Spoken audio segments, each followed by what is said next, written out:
Mga Lodi, kamusta na kayo? Sino sa inyo nakasubok na nung banana bread recipe natin? O diba, marami sa inyong nasarapan. Siyempre ako nasarapan din.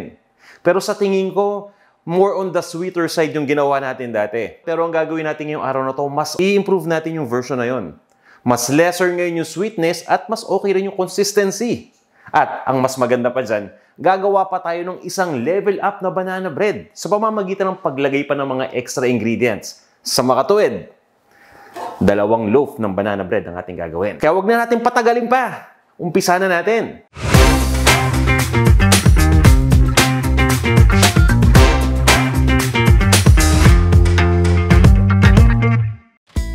At dahil nga maraming banana bread ang ating gagawin, actually 2 piraso, pero para sa akin marami na yun, eto, maraming saging ang ating gagamitin. Dito muna tayo sa dry ingredients. Gagawin natin kasi yung batter mixture. Batter ha, hindi butter. Batter ibig sabihin yung harina at iba-ibang mga sangkap pa. Speaking of harina, meron na akong harina dito sa isang mixing bowl. So all-purpose flour ang gamit natin dyan. Makikita nyo yung kompletong listahan ng ingredients sa description ng video na to. Pero para ngayon, dito lang, for your information, ito ay 3 cups ng all-purpose flour. Tapos, meron tayo ditong asukal. Yan. So, para sa 2 loaf na to, ang kagandahan dito sa ginagawa natin, hindi na masyadong matamis kumpara sa dati. Ito naman ay asin at baking soda. Tandaan niyo baking soda, hindi baking powder. Para malinaw.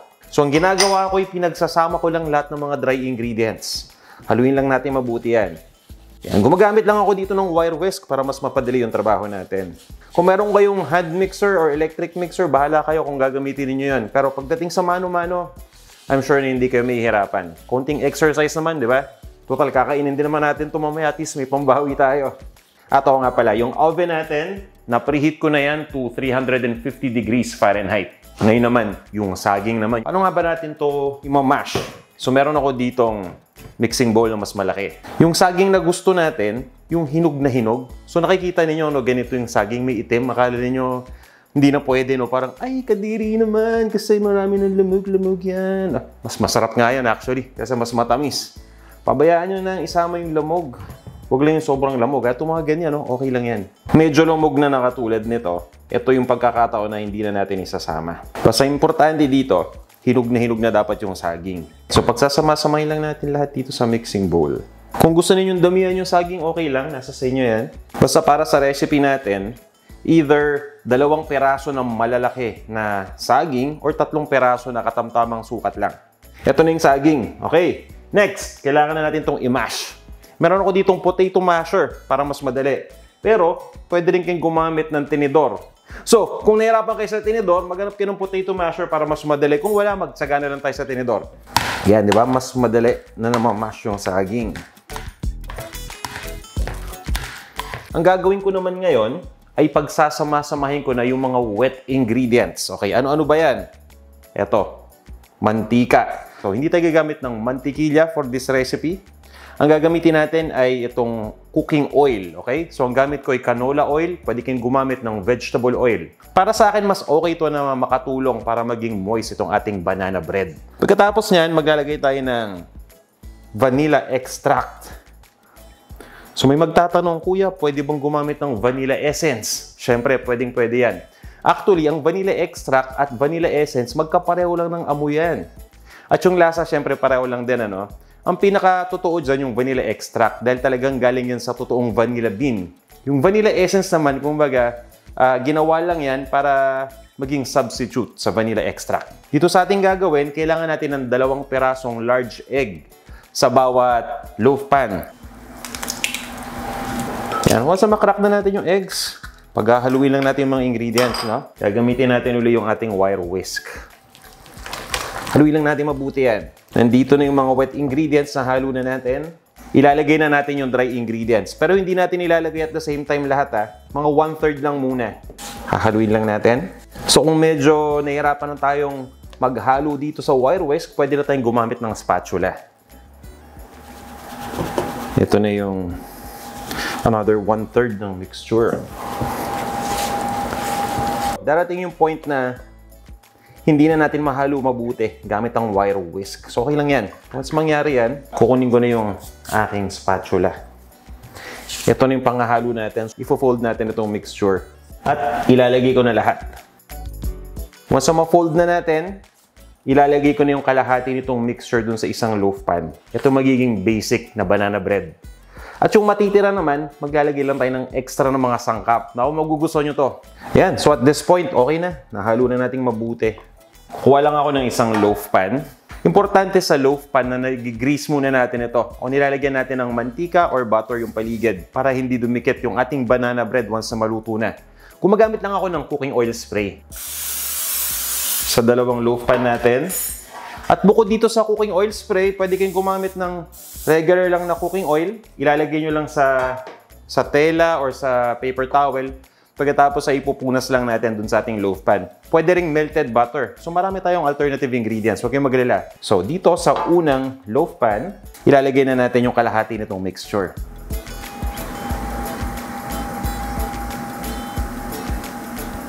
Ayoko kasing punuin para may room para mag-expand. Okay na to. Ito naman yung pangalawang pan natin na nag-grease na rin natin. Pero bago natin lagay itong natirang mixture, ihalo muna natin yung mga ingredients na sinasabi ko sa inyo kanina. So dalawa lang naman yung ingredients na yan. Ito yung chocolate chip morsels, okay? Or chocolate chips. Ito yung semi-sweet. At itong isa naman, gumagamit ako ng chopped na walnuts. Ito yung 1/2 cup natin na chopped na walnuts. Kung wala kayong walnuts na available, pwede kayong gumamit ng kasoy. Cashew nuts, i-chop nyo lang. So, ipo-fold lang natin ito dito sa ating batter o dito sa mixture. Na-distribute na natin, ganun ang kabilis. Ilalagay na natin ito dito sa isa pang loaf pan. At once na malagay na natin ito lahat, ibibake na natin kaagad. Yung temperature natin ay 350 degrees Fahrenheit. Hindi centigrade o hindi Celsius. Dahil kapag Celsius ang ginamit ninyo, hala kayo, sunog kaagad yan. So, ready na itong dalawa nating banana bread. Ilagay na natin ito sa loob ng oven. Importante na na-preheat na natin para maging maganda yung pagkaka-bake. Tapos mag-aantay lang tayo ng 1 oras. Pero pagdating ng 50 minutes, check muna natin yan. Kukuha tayo ng toothpick, itutusok natin sa gitna ng banana bread. Kapag may dumikit dun sa toothpick, ibig sabihin kulang pa yung pag-bake natin, itutuloy pa natin ang pag-bake ng 10 more minutes hanggang sa umabot ito ng 1 oras. Para doon naman sa mga nagtatanong, kuya, ang gamit ko ay convection oven. Paano yung gagamitin kong temperature? Bawasan lang natin ng 25 degrees Fahrenheit. So ngayon, naka 350, gawin ninyong 325 degrees Fahrenheit kung convection ang inyong gagamitin. Alright, so magantay lang tayo. I-check natin maya-maya.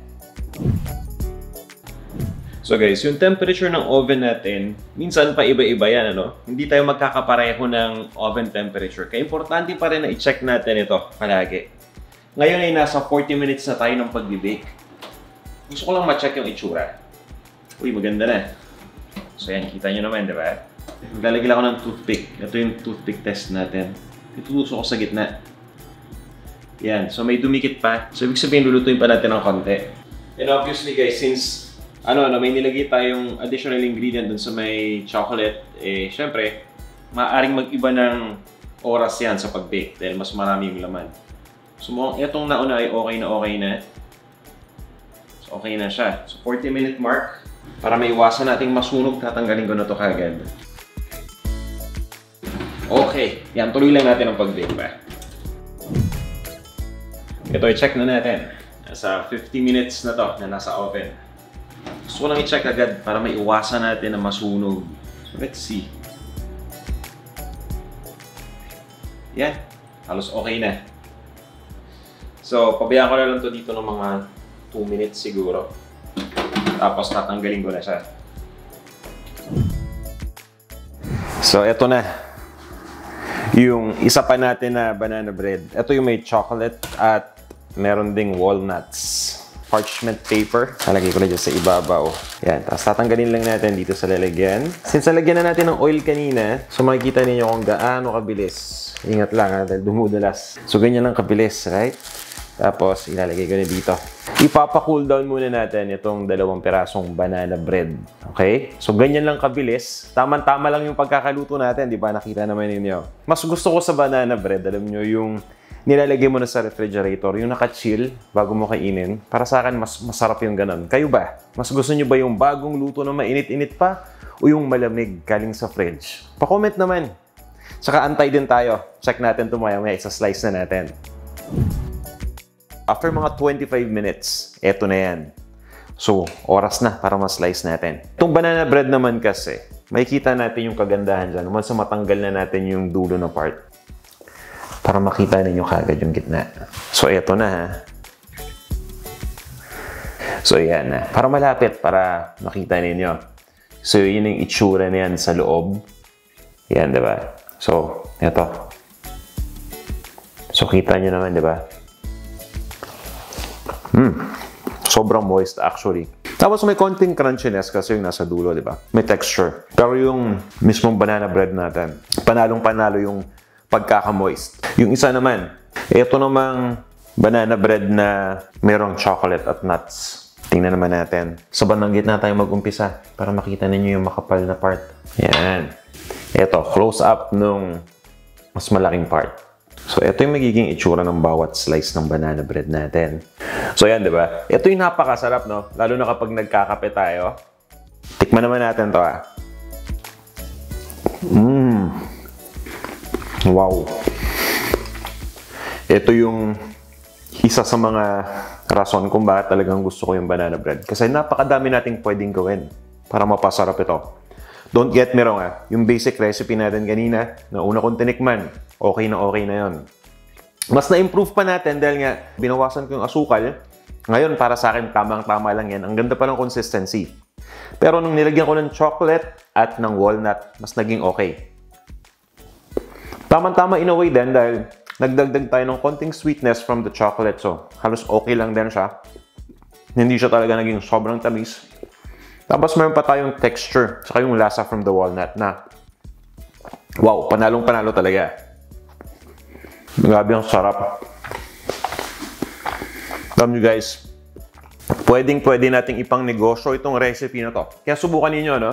Gawin muna natin yung ating basic recipe, tapos mag-mix and match na lang kayo. Ilagay ninyo yung mga sangkap na pwede ninyong ilagay para mapasarap itong ating banana bread. Sana may natutunan kayong bago dito sa ating video. Kaya kung meron kayong mga recipe request, magsabi lang kayo, mag-comment lang kayo.